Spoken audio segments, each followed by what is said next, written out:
Hi, I'm Dr. Arlen Myers. I'm President and CEO of the Society of Physician Entrepreneurs, and welcome to this program on physicians in transition. The purpose of this meeting is to provide you with some guidance about non-clinical career transition and just things you should know.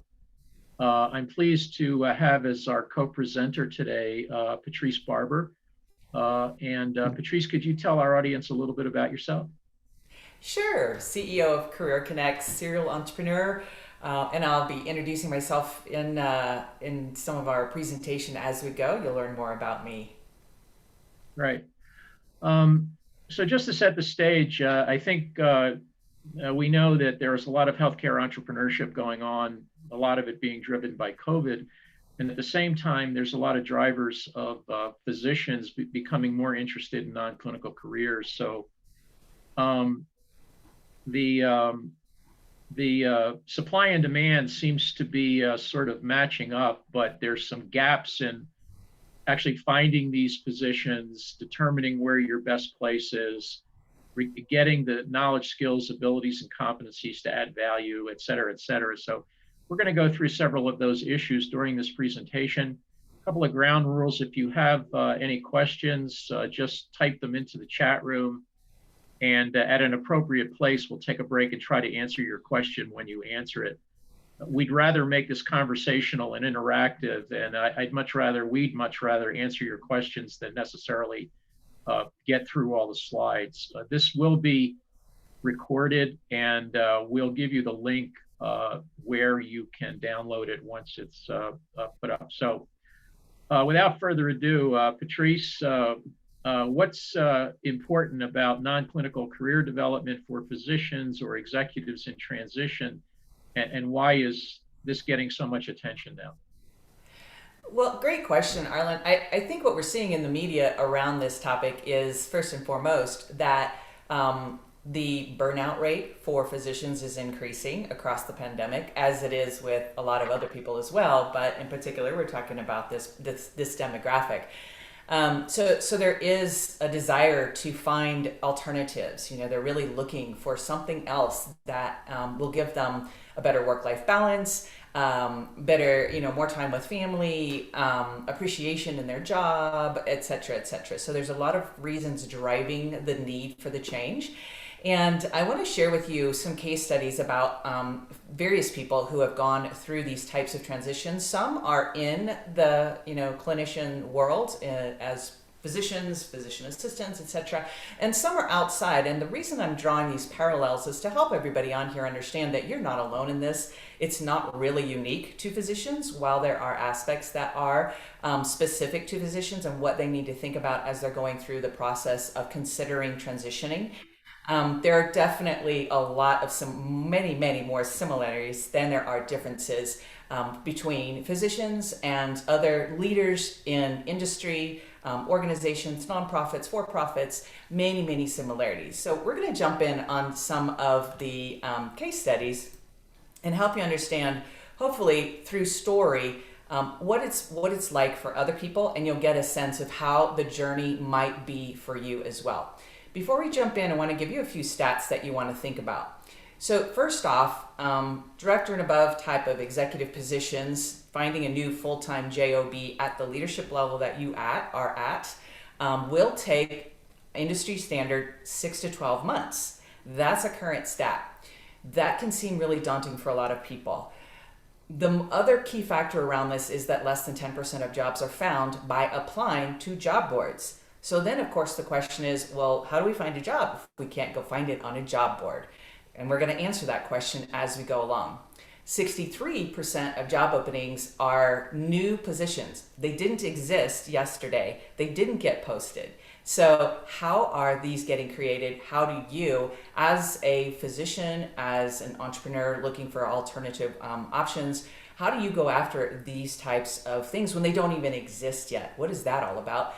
48% of hires are coming from employee referrals. I just recently read a study from L'Oreal as a company that is at 75% of their hires are coming in through their internal referral programs. So that's a huge, huge number. And Charles Schwab is another great example of that. Larger companies really relying upon their internal numbers. In 2020, we had 21% of physicians that were furloughed. That's a big number. There's a lot of decline in the number of patients doing different types of surgeries, particularly elective and things of that nature in the clinical space. And as I mentioned, the burnout rate is going up. So, with all of these stats to consider, we're going to talk about how to mitigate these stats, how to minimize these stats, and put them in your favor. Towards the end of this, we're going to disclose exactly how you can do that. So I want to start with Neil Smith, physician assistant.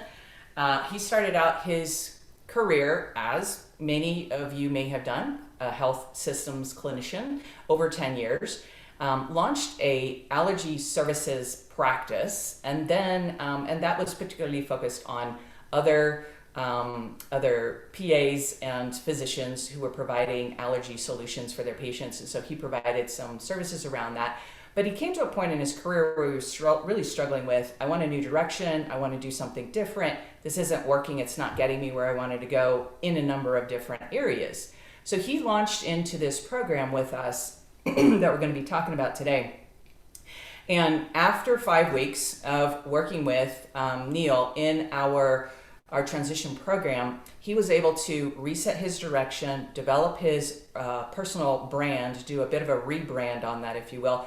And he ended up launching a telehealth allergy solution called Aero, and I'm missing this, Aero Allergy, which is again, a telehealth solution that has just gone like gangbusters. So I want to share a little bit about the timeline for you to help you understand how long these kinds of things can take.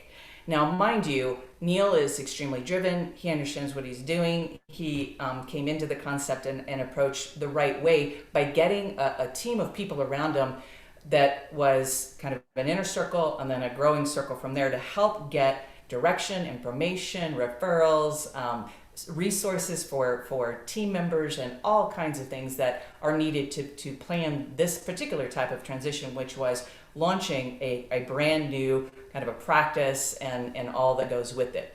So he got started with us in March of 2019, and he looked diligently at then, kind of bounced back and forth between, do I want to go get a job, or do I really want to launch something new? And within less than 30 days, we had come to the conclusion, definitely want to go after something new. And we launched the plans for how are we going to get into this whole allergy telehealth solution. He pulled together a new board, pulled in a co-founder with him, and in just a couple of months from getting started, was well down the path. He did a pilot in August with an ENT group, and then he ended up fully launching in the first quarter of 2020 with his online presence in April. And just recently, great news for Neil, he received a round of funding so that he can ramp up where he's going next. So hopefully this gives you one idea of a path that you might consider taking and kind of how that journey works. If I Within the could, program, go ahead, if I Arlen. could, if I could interrupt, I'm sorry to interrupt you. I just wanted to mention that Neil was a former student of mine, and there's a couple of things about this case study that I think are notable. One is, first of all, he was a PA with many, many years of experience in allergy, working with an otolaryngologist in Colorado. So, I mean, this is what he did as a sort of day job. So he had a pretty thorough understanding of healthcare, allergy, the issues, and he had like a foothold. He already had a referral practice. He already sort of was in the ecosystem, so to speak. Secondly, to his credit, he recognized that he didn't know what he didn't know. So he signed up for a program that we run at the University of Colorado on bioentrepreneurship, and hopefully learned something that it sounds like he did, that he could apply. And eventually we helped connect him to his board and doing a bunch of other stuff. So I think that the headline for this story is he didn't just start this out of the clear blue sky and like, I want to start a telehealth allergy program. He had pretty deep domain expertise. in healthcare, and but had some gaps in his career development and his entrepreneurial skills, which, to his credit, he decided to fill. And that's a really excellent point, Arlen, is that that's one of the big mistakes that people generally make across the board when making a transition is they don't really think about their current skill set and how to best leverage the current skills and the things that they love and are passionate about what they have chosen so far along their career path. Maybe it's an industry area or type of industry. Maybe it's a skill set within that industry that there's an aspect of a current job that they're doing, functions that they're doing that they love to do, and then there's other parts that they don't love to do. And so how can you capitalize on what you love to do? And that was, again, to your point, spot on, Arlen. Neil was very wise in choosing the parts that he loved to do and where he had core competencies already and build from there. So it's not something you want to try to do sort of go in a whole new direction. Although I will give you another case study at a future time. I don't have it built into here, of another SOAP member, Jenny Castleberry, who is a great example of someone who came from a finance background and went in completely a new direction out of corporate into nonprofit. And she did that in a two-step process to get there. So a fascinating story of how do you navigate exactly these kinds of transitions, even if you want to go into something completely different. It's not impossible, but it's not a short path either. It's not a quick thing. And just being okay and giving yourself a break about, I'm going to take a little bit of time to get to the end goal that I have in mind, but keeping your end goal in mind. So excellent point about that. So I want to share with you also about Olga. Olga Odell came in with a completely different background, not clinically related at all. She happens to be now at Panasonic. She was an analyst, financial analyst, and she wanted to add on business intelligence skills. And from that, she also wanted to change industries completely. So this is an example of where you may have an existing core competency, but you really want to add on to it, much like in Neil's story where he wanted to add on entrepreneurship in there and really launch into the whole online world as well, which he had not done that part before. And he wisely chose to surround himself with additional resources to help figure out, how do I do this? And he did a lot of surveying and a lot of focus groups within his community, small groups of people that were supporters of him. And those were people that he wanted to have absolutely on his team and giving him the feedback that he needed. So in Olga's particular situation, she was similarly struggling for about 6 months to figure out a new direction with her business intelligence skills. How do I manage and merge these things together? She ended up going after certification. A great example of how do we get extra education in here and pull that certification forward. Literally gonna have to take care of that phone here. So she redid her brand to highlight the new skills that she had brought in. Even though she didn't have industry experience with business intelligence, there was a way in which we can craft her story, which we helped her to do, to help explain, here's my certifications, here's my skills, here's my knowledge, here's how what I have done in the past ties in with what I'm going to do in the future. She ended up landing that new position, reporting into the CFO at Panasonic North America in 88 days.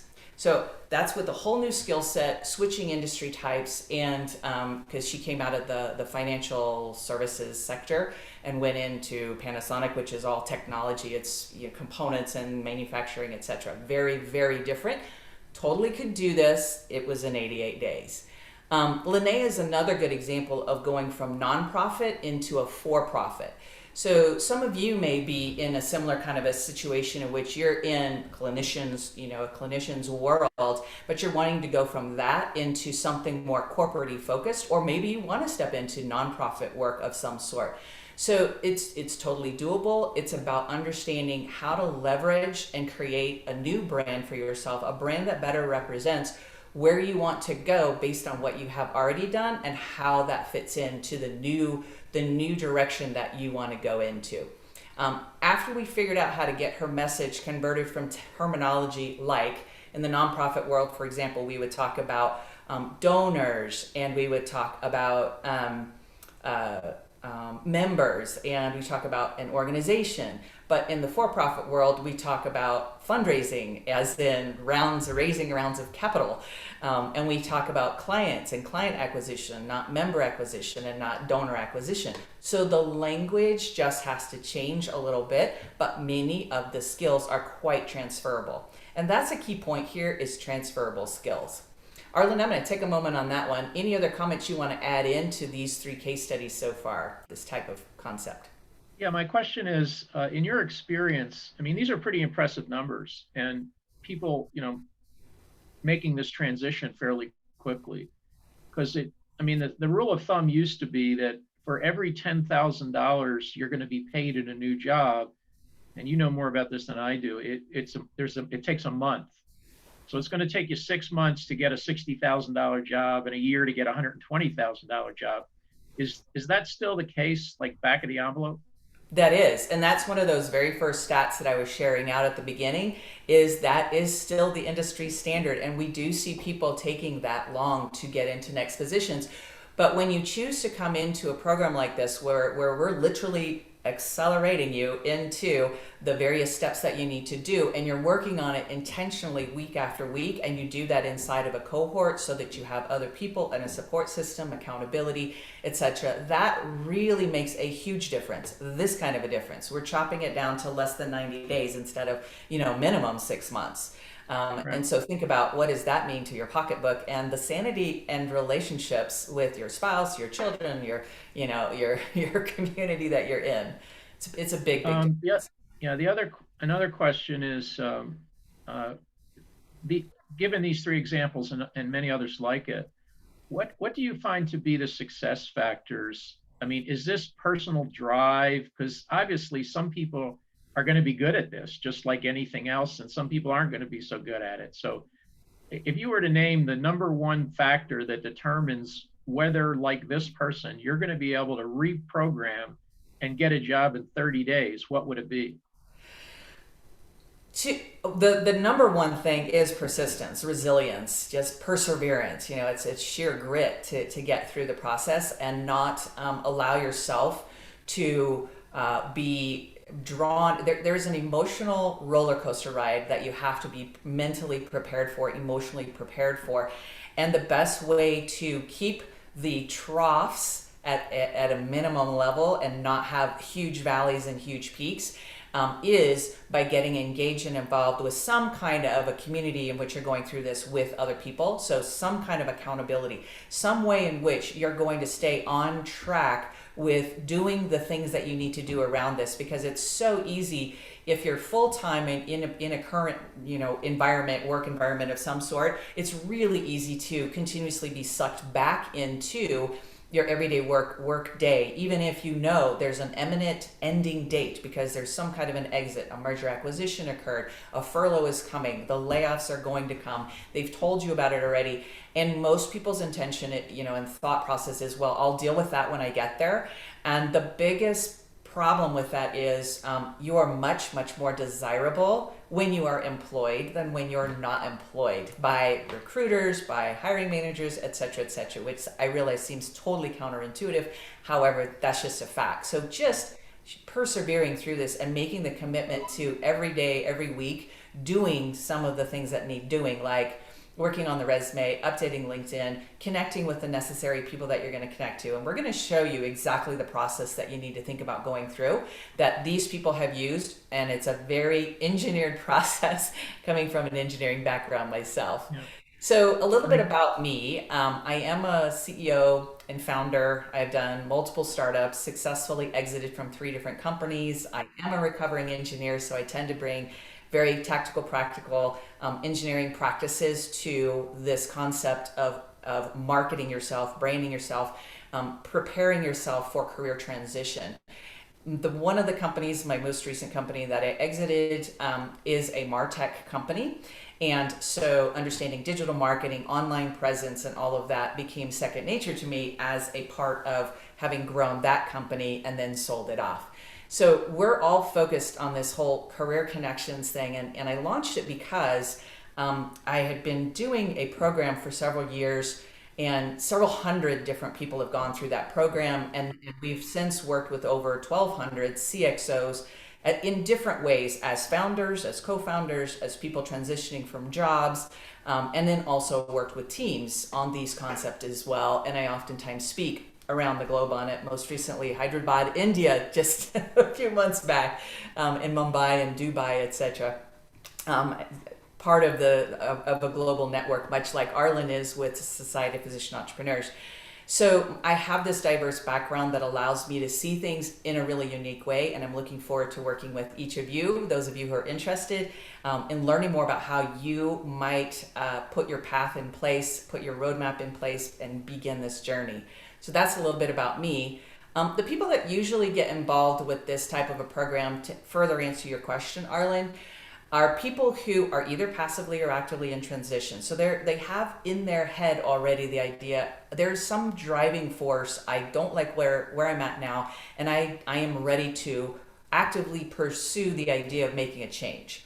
So if you're in a position right now and you have revenue coming in, income coming in, we call that passive, a passive transition. If you are not sort of gainfully employed, if you will, then we talk about that as an active transition. It may be that you're wanting to change to a new industry. You may be new to this area, or you want to be moving to this area, from somewhere else, or to some other area. If you haven't interviewed in quite a few years, that's another good reason to get engaged in some kind of a community effort, in some kind of a program where you're going to get help on how to interview effectively to become the top candidate. It has become very competitive out there, as you can imagine. If you haven't updated your materials in quite a while, so your resume, if you don't understand marketing materials that you now need, which goes beyond LinkedIn and resume, by the way, and if you don't have a solid results based, metrics based set of materials that really highlight your star stories, those are all key things, key factors that will greatly impact, positively or negatively, how long it takes you to get through this process. Having those steps all along the way. Arlen, did I answer that question in a fully? Oh, you're muted again. Sorry. Yeah, one question is, and this may sound counterintuitive, but we've heard about failure resumes, and all of us fail, but we don't admit it. In fact, we lie on resumes, and that's statistically been proven. So my question is, there's a lot about authenticity and just be who you are and admit your foibles and all that. Well, that sounds good, but in reality, is that really a good idea? So there's several different scenarios where authenticity plays an important role in this process, and where it should be used and should be not highlighted in terms of failures. So typically, recruiters on resumes are not looking for your failures; they are looking for your successes. They are looking in an interview situation, they are going to be asking you behavioral questions, and whether it's an interview or it's a coffee conversation with someone who may be looking to refer you into somebody else, that's the time to be authentic, to be a little bit vulnerable, and to share. When I got started down that path on that particular project, where I went on that was the wrong direction, and we ended up having to shut that off and close that down, or I ended up having to lay off team members. One of the most horrible things I ever had to experience. But what I learned from that was, et cetera, et cetera. So there's the vulnerability. But people who get hired are those who not only share their vulnerability, but they also share what they learned from it and how they grew from it as an individual. So that's where we meet. That's what we mean about star stories, and understanding star stories and how to tell your star story effectively includes the challenges and the solutions, and then the results you get.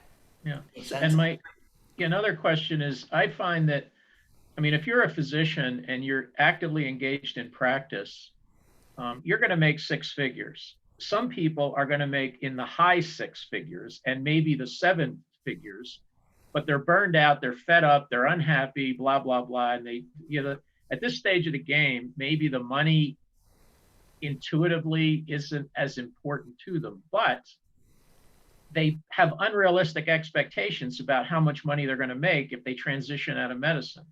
Are you finding that to be the case with other people? Money expectations are always a big challenge. Figuring out and answering the question appropriately of compensation and total rewards packages are definitely a challenge for pretty much every person who steps into this. There's always the question of, well, how should I answer the question of what are your expectations, your salary expectations, etc., which, by the way, most recently is becoming a question across the United States that can no longer even be asked. So it's becoming necessary for the interviewee to be able to explain to the interviewer fairly early on in the process what the range is, at least for what they are looking for. And to your point, Arlen, people in industry, for those physicians coming out of their practice wanting to look at non-clinical options, going into different kinds of company settings, they do have to explain up front that while I have come from this, I am not, I'm now financially set, and what I'm looking for is to continue to add value, to be a contributor, to follow these particular aspects of my passions and make this kind of an impact. Maybe it's a social impact. So those might be the reasons why a person up front early on in the process should be explaining why their past salary is not necessarily related to what they want to be doing in the future. It's not necessarily a direct correlation. So really valid point there. These are some of those options that we've been talking about, and I want to just give you a quick list of some possibilities, and many of these have variations to the theme. There's alternative full-time things. So obviously going into a brand new job of some sort, starting a consulting practice as a full-time consulting practice, and then also being, entrepreneurial, either as a founder or as a co-founder. So let's explore this consulting practice piece in terms of options to be evaluated. The consulting practice option might be as a chief medical officer in a smaller company where it's not necessarily going to be full-time, or if it's in a slightly larger company, it could move into full-time role. Consulting can become full-time if you're choosing to do that, where you might have multiple clients that you, with your clinical background, might be able to come forward and give that area of expertise, being a subject matter expert, into companies, be they smaller companies or mid-tier companies, such that you can move ahead with an actual consulting practice, filling your hours, up to a 40-hour work week or a 50-hour work week if you wanted to do it. We recommend plan to a 40 because it easily expands to 60 rather quickly, especially if you haven't done consulting before. As a founder or co-founder, one of the important things to remember there is you're going to need an organization. It takes a village to build a company. And organizations like SOAP have that whole infrastructure there ready for you, where you can come in and choose to become a founder. And as I gave you the example with Neil, he tapped into SOAP. He tapped into the SOAP affiliates that are through, the university programs that Arlen can certainly apprise you of, and myself as well. There's a number of them in the community where you can get education about how to be an entrepreneur if you wanted to do that. And then there's just people resources, right? People who have knowledge that you are going to need. So keeping that in mind, part-time options might be something as the fractional CXO, like in this case, a chief medical officer, or if you have a different kind of a background, there may be other ways in which you are contributing to a company's leadership team. Co-founder can definitely be a more of a part-time role. A founder is not a part-time role, folks. If you're going to be successful at it, it is full-time plus. So you got to get that in your head. It's a 60 to 70-hour work week if you're highly efficient. You could become a board member. This could be on a corporate board as a paid position. This could be on a startup where you're getting equity in lieu of payment, or some combination there. It can be a variety of different things. Advisory board member. It can be in a nonprofit where, again, you're following and nurturing your soul with your passions by going on to boards. Speaker, author, influencer. There is a lot of money to be made in this. However, if you're not, I'm going to just throw out a really bad thing I shouldn't do, but I'm going to say it anyway, which is that if you're not under about 45 years old, you may find it challenging to become like a YouTuber influencer, just because of the sheer volume of social media and the technology that goes with it. And if you are not a social media aficionado and chatty on social like every day, you begin your day before you go to the bathroom on social media, and you're in the middle of the day on social media, and you're snapping and taking photos and sharing stuff all the time, you would find it difficult to be an influencer. Arlen is a great example of an exception. He's an awesome influencer. He has a brilliant grasp, and he's been doing it for 10 years. So this is why he is an expert at it, and has a very strong following. So he's an exception, but generally the demographics are not in our favor, for generationally, if you haven't grown up with social media or taken it to heart to become part of the whole social media craze. Go see Social Dilemma. It's worth it to look at it. But that can actually make you quite a bit of money. Being an author, the book is not where you generally make the money on being an author. It is the ticket to the stage, and being a speaker is another component of that, which can bring in a fair chunk of change on a very scheduled basis. You can choose to be doing speaking when you want to do it. Obviously, you may be refusing some things at the time, but it's really it's a lot of fun. Marlon, any comments on Carol, these? yeah, Carol, do you want to ask your question? Unmute, Carol. Well, anyway, Carol has a, Yes. yeah, So go ahead. sorry. What's your view of ageism in the marketplace? We get that question quite a lot, and I can tell you that all of us have biases. Every one of us. We come in, we judge and put people into a box within 10 seconds, 30 seconds max, based on fully what we see about them. What do we perceive through our eyes has nothing to do with what comes out of their mouth. It's all about how we see them. So ageism is one of many biases. There's the opposite extreme of you're too young and you can't possibly be relied upon. So it goes both ways. I think the more important question here is, as I become older, how do I make my age an asset, not a liability? And so what we do a lot of coaching on within our program is to help you understand how to position yourself to look relevant. The issue about age and why employers have an issue with people who, as they become older, have certain characteristics about them, is that they choose not to stay relevant. They choose not to continue their education and have certifications and things. They choose not to embrace things that are current, and such as social media.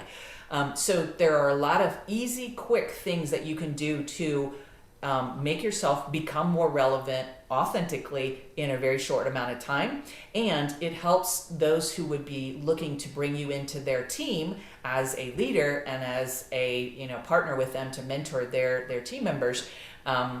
If you do these steps, then you can be a part of the team very easily and kind of defy what people see as ageism. So that's kind of my take on it. Arlen, other comments? Um, no, I think that's a good point. The reality is people are going to discriminate against you, and it's up to you to decide where you want to go with that.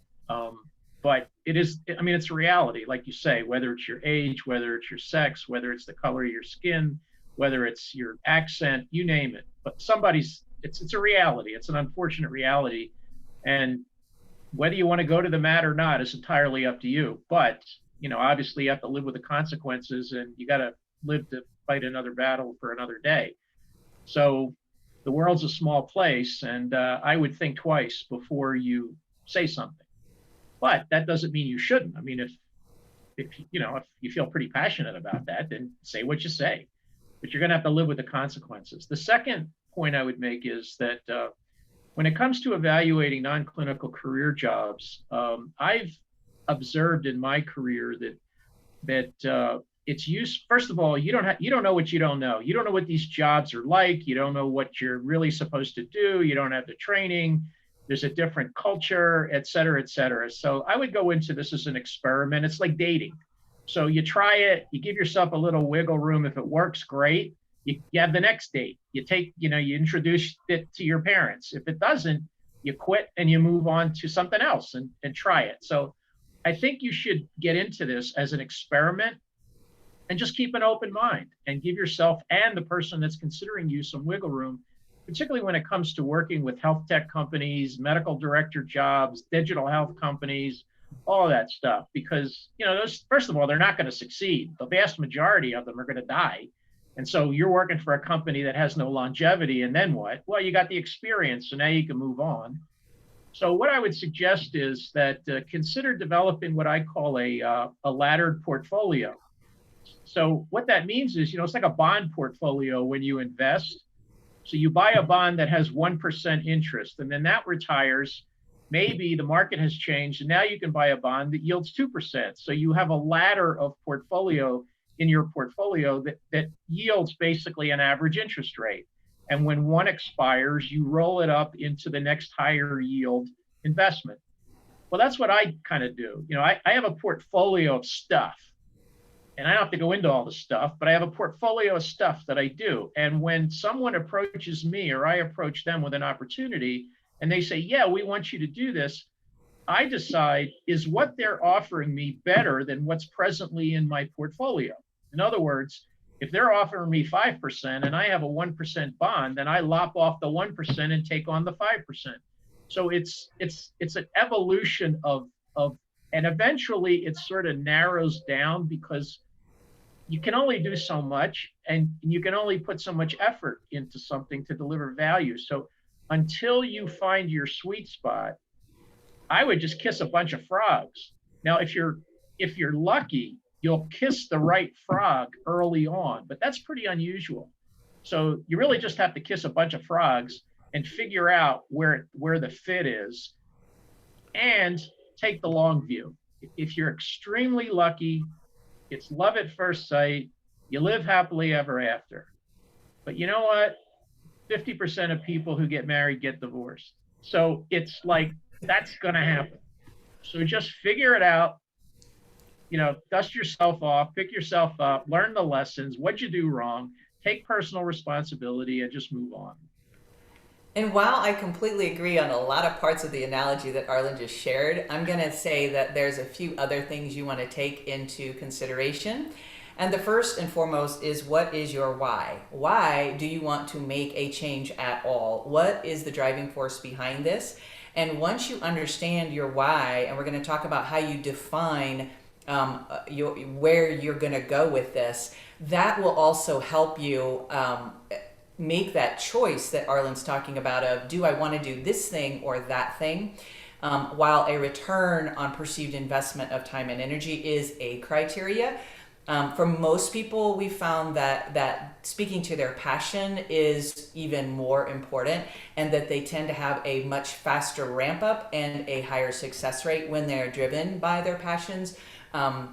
In addition to that ROI piece, but for most clinicians, physicians, etc., they're most often not driven by money. It is where they're at, after they get going in their career a bit and they're in there and they decide they aren't going to do that. So let's talk about, how do you define your why? Like, what do we mean by this? To help you understand that, we want you to think about your North Star objectives. These are different areas in your life. So money has a place in it. Professionalism. What do you want to be known as professionally? When you go to the cocktail party and you're talking to the other friends that are there that are all successful from your perspective with their, ups and downs as well, how do you want your story to come across? What story do you want to be telling? What's comfortable for you in terms of saying, I am this, I'm doing this, I'm known as this, I'm working on these kinds of fun projects. Your network, another key component. Who do you want to be spending your time with? What kind of people do you want to be spending your time with that you really, really enjoy? Where does your health fit into this? How important is it to you to allocate time to your health? How about other hobbies, interests, charities, contributions? These different things here. Where does your family fit into the whole picture? Once you establish North Star objectives by literally saying, I want to, or I will become one of the top merger and acquisition professionals, or fill in the blank for you, whatever that might be. I will have a net worth of X amount in a certain amount of time. I will accomplish this goal around my network, triple the amount of referrals generated by my network in the next 3 years. These kinds of goals, objectives, really, they do have numbers to them, but you'll notice that they're kind of longer term, bigger picture, not immediately next week, not even within the year. So really thinking about the next, decade for you. Where do you want to be? How do you want to be spending your time, and what gives you joy? These things down here, hopefully, what about these things will give you joy? Because that's really why, at the end of the day, we're all here, is to enjoy our lives. We only come around once on this particular journey. So, keeping that in mind, the next thing is to put goal tests to it. And this kind of leads to Arlen's point. Arlen actually has some pretty good North Star objectives that help him to decide these things. But I think a lot of people don't typically have that. A goal test needs to be in a yes-no format. Yes, I did it. No, I did not. Another key part to being successful with goal tests is having a mentor, coach, or accountability partner of some kind. Much like going to work out at the gym, when you have a partner that you call and you say, hey, I'm heading over. It's our Tuesday, 5 o'clock. We're going to go. Are you with me?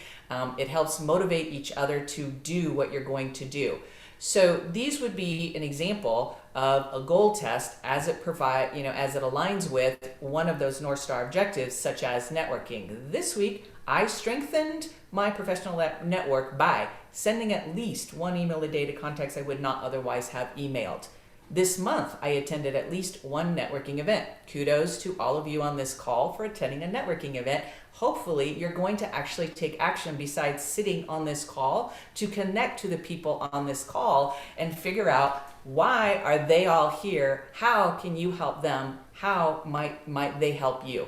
If you aren't taking that initiative, and a simple way to do it is to drop down into the chat and capture, if everybody will put their name and email in there, everybody else can capture the entire chat and talk to each other. By the way, if you're part of SOAP, you should be on the Slack channel and you should be asking each other about, hey, what are you guys doing around this? I have questions about this. Who knows who about this, etc. So we're going to take a moment. I'm going to jump off the sharing of the screen, and in the chat, I want everybody to put one North Star objective you have for a professional network objective. And you may not say a new job. That one doesn't count. So pick something else. Everybody here needs to jump into the chat and put in one professional network objective. All right? It could be you want to be a co-founder for a telehealth startup. Could be you want to acquire funding. That might be a professional objective. Could be you're going to do something with your network. Whatever your hashtag is of the thing you're going to do, we're going to stop now and we're going to jump into chat and have you guys post that. All right. And take this opportunity to practice what we're preaching, and that is post your LinkedIn URL. And you should now, or at the end of the conference or in follow-up, connect to every other person on this call. So that means you're going to collect 14 virtual business cards. Now it's up to you to decide what you want to do with them, but you all have something in common, so it shouldn't be hard to figure it out. And Arlen, I apparently have an internet issue. What do you mean? Oh, everybody else is frozen for me. So I can see it. Yeah, well, I can see it. Yep. I'm hoping that it will return. Yeah.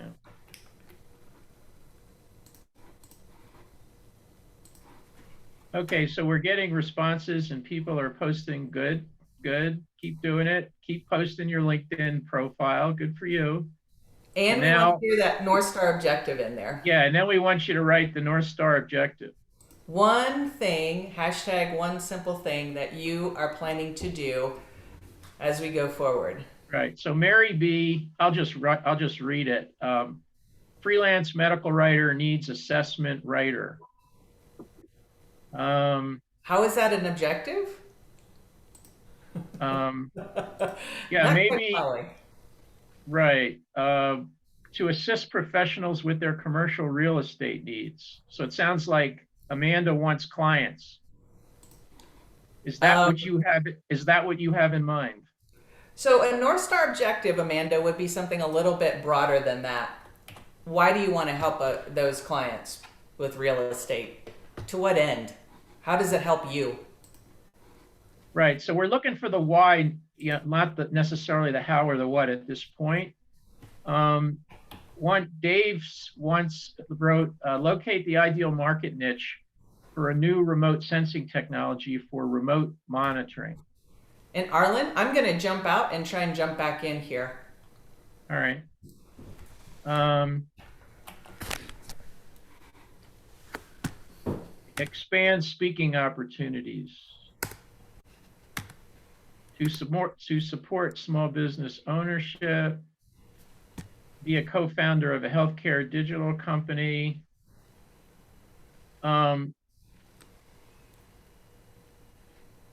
Right. Anybody else? Develop a business case for health equity initiatives in pediatrics.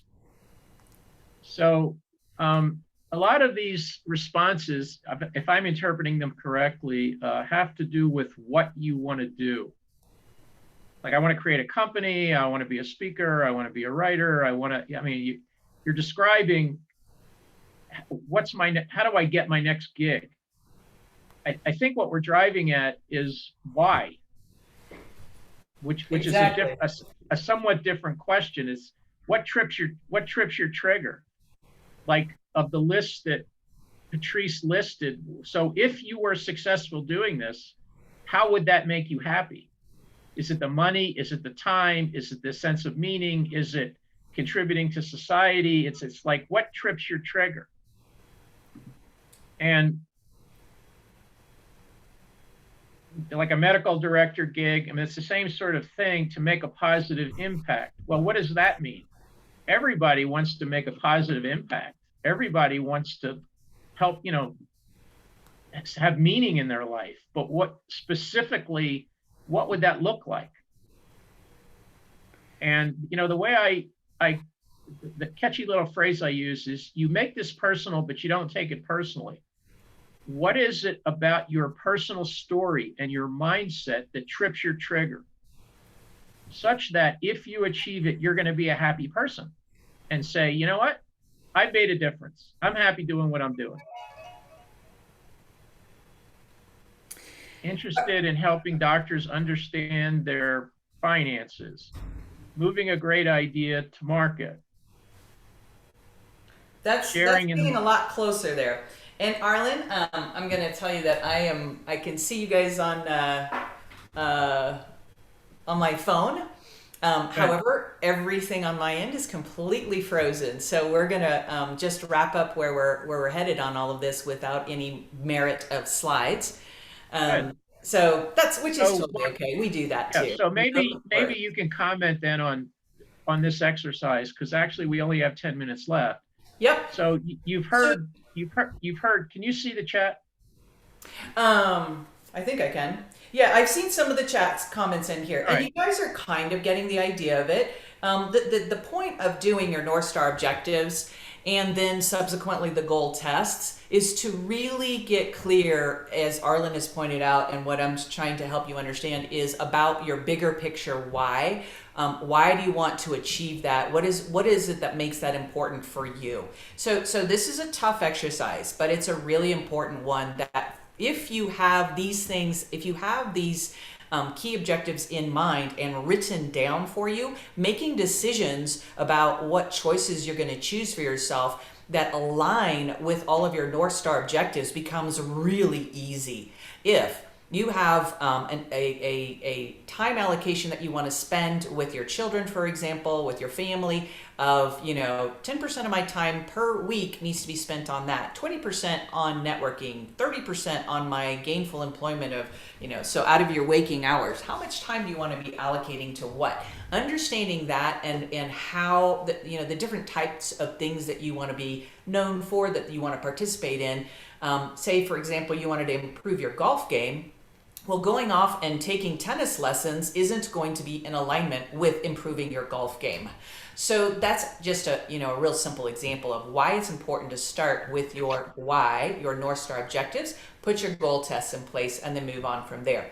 Now, as a part of what we do within this program, Arlen and I came up with this brilliant idea that we should launch a physicians in transition type of program and bring them in with our other executives who are also part of this transition and help introduce the one to the other. So if you are interested in help with finding a new position, this is a new program that we've launched and we wanted to put into place for you, so that you can get the necessary North Star objectives created and all of the components that you might find necessary to make this transition as fast as we shared with some of those other case studies.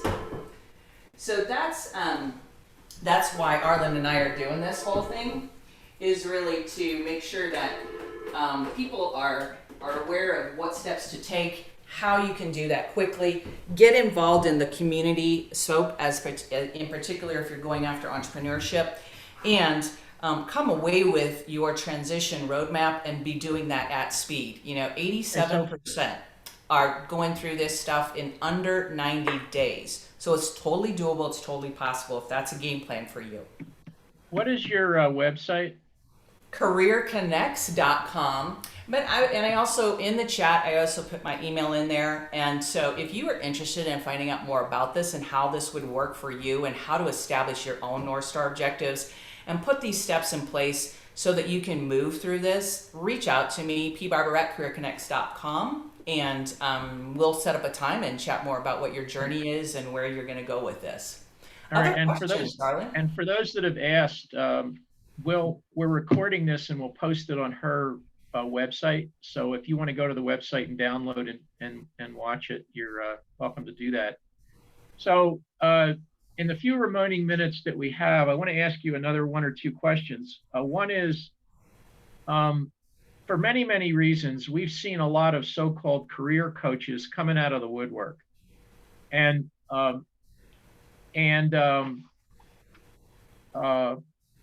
so how do you differentiate one from the other, and what should you look for in a career coach? Because there's a difference between a mentor, a sponsor, an advisor, a coach, and a friend. So what should you look for? Yeah, interesting that you should ask that. We actually wrote a blog post about what exactly that, what to look for in career coaches. And honestly, I don't typically refer to myself as a career coach, although we do coaching. The particular program that we espouse to and the methodology involves being part of a peer-to-peer group. I'm not particularly a fan of the one-on-one so much as the group peer pressure that comes with being in a peer group, which was part of the reason why people get done so quickly when they're working with us. But key things to look for is someone who understands the kind of industry and kind of background that you're coming from, which is why Arlen and I partnered together on the Physicians in Transition piece, because he brings that background and knowledge specifically to it. There are unique issues in across industries. If I hadn't done entrepreneurship in my past, I probably wouldn't be a very good person to help coach and guide you on how to do entrepreneurship. Having had 3 successful exits and a couple of failures, I can assure you, it's a lot of lessons to be learned that are truly unique and not part of what your normal background in corporate America would be. So getting the background, having had a lot of well-rounded experiences, being connected into a network to help introduce you to other people is also critical to, in my opinion, having a good coach. It doesn't really, in my mind, help or suffice that a person can help you understand, here's your roadmap, put your resume together, do these steps, and then good luck with it. There's the ongoing nature of it, and which is why we've developed a community in which we have people, give you a fun story, just a couple of weeks ago, folks who've been part of our transition program about 3 or 4 years back were together on Kilimanjaro at the top summiting, coming out of this type of a community and a program where you learn to develop deep and meaningful relationships. So I think those are kind of key components, Arlen, about what makes a great coach and who can really help you. A question that's always asked is, how much is this going to cost me? Sure. So Depends if I on signed what. up with you or anybody else, I mean, how much am I, what am I expected to spend? Yeah, so there's different levels within the program in terms of what you feel that you need. We do have the peer-to-peer program, and then we also do add on coaching to that so that you get the best of both worlds. And we also have a concierge service, and those things range anywhere from $1,700 to get into a 6 week program where you're going to be getting all of the pieces that you need, and you're going to come out of that and be ready with a roadmap, and you'll be in that next opportunity, generally speaking, for 87% of the folks so far, in under 90 days. So, and that one, we oftentimes will do an early bird discount on it, and then those things range all the way up to, several $1,000s per month if you're doing concierge service where we're literally managing your brand for you. Those things can be in that range of $1,000, $1,200, $1,800, depending again on what you're looking at on a monthly basis across a 12-year period, because you're looking for those inbound opportunities across time. Another important stat to keep in mind is 2.7 years. That is the average time in which people are now transitioning their jobs. It used to be about 3.3 years on average, just a couple, 2, 3 years ago, but the number has shrunk. And so if you keep that in mind, one of the things that I really preach heavily about is networking is what you do all the time, and your job is what you do in between your networking.